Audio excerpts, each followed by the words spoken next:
Hello, listeners, and welcome back to our channel MT Storyteller. So, I hope that all of you are doing great and all of you are eager to learn something new. That's why today I am here with our new story, The Cop and the Anthem. This is a very funny story.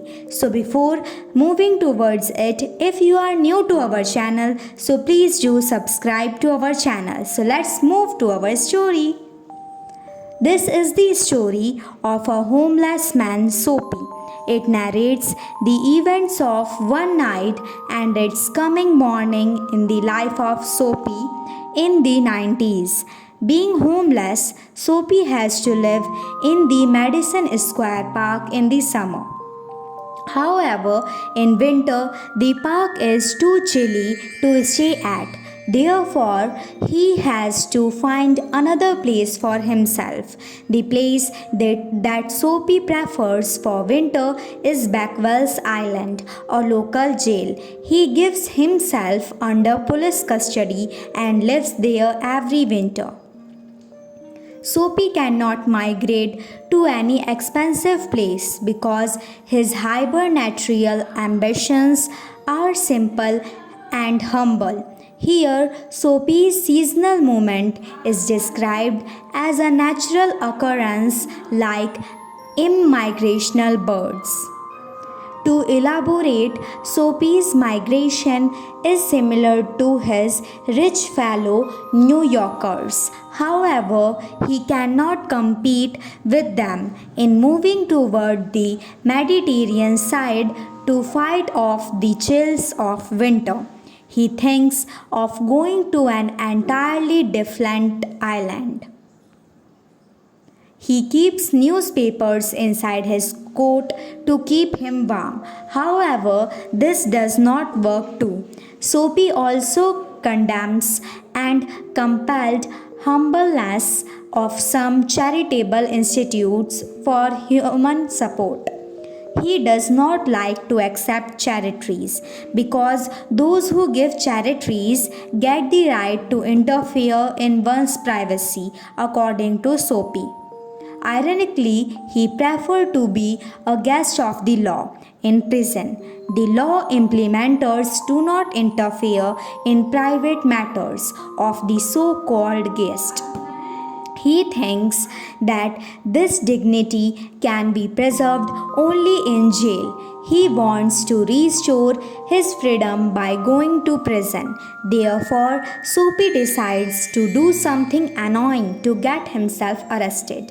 He thinks of going to a high class restaurant for a meal. There, he will refuse to pay the bill after eating and they will call the police to arrest him. For instance, he is proud of his appearance that he can fool them for a allied person easily. Soapy has a neatly shaven face. He also wears a beautiful coat and a decent tie.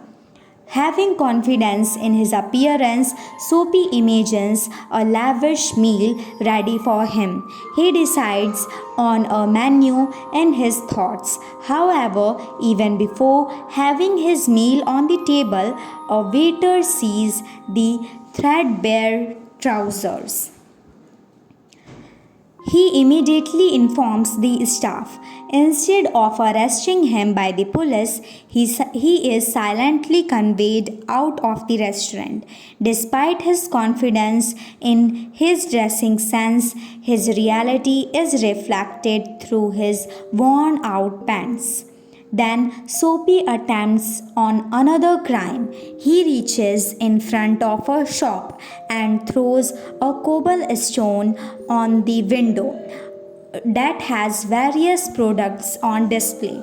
The glass of the window shatters and the wares inside are damaged.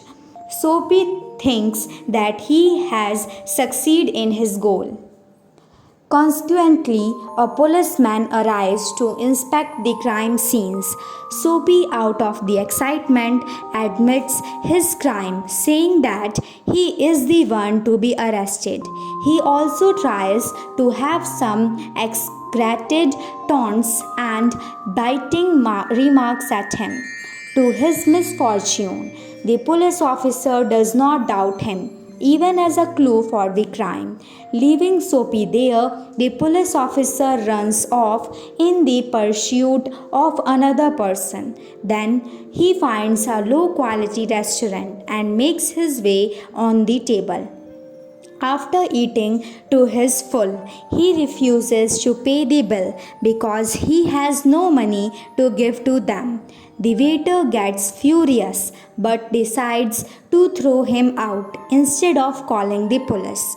A police officer is standing outside, looks at him, and laughs at his condition. When his plan fails, he decides to become a masher, a man who chases and embarrasses women on the streets. Even though he considers himself above that standard, he has no other way. When he witnesses a woman who is window shopping, he slightly tilts his hat in a cunning turn with a saucy gesture. However, the woman does not appear to mind it. In turn, she returns it and is fascinated by his attention. He misses the reality that she is herself a prostitute and thinks that Soapy is a customer who needs her. She asks for beer bottles in return. Ironically, both of them fail to identify each other as entirely different people with distinct goals. His failed efforts put Soapy in an evil thought that he might be under a dreadful enchantment that does not let him get arrested. Then Soapy thinks of a more unacceptable deed. He perceives getting involved in misconduct by yelling at police in a drunken state. He shouts, dances, and annoys the police cop. However, the police officer considers him a celebrating young Yale student who has recently won a football match against Hartford College. They have orders not to arrest the celebrating students. Soapy becomes increasingly desperate and furious over his concurrent failed attempts. He sadly enters a cigar shop. There, he sees a well dressed man having a beautiful silk umbrella.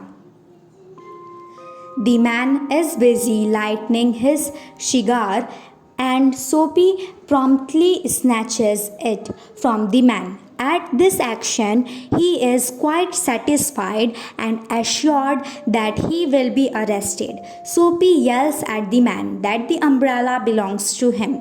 When a police officer observes the fight, the umbrella owner quickly reveals his truth to Soapy. He tells him that he has found the umbrella somewhere and it does not belong to him, so it can be Soapy's.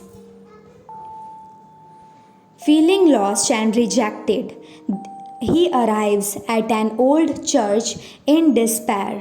The place seems quite calm and satisfying to him, and the atmosphere is pastoral. He overhears an organist from inside the church who is playing an anthem.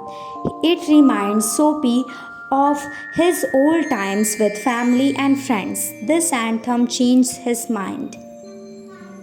He is determined to leave his misdeeds and contribute to the development of society as a productive member.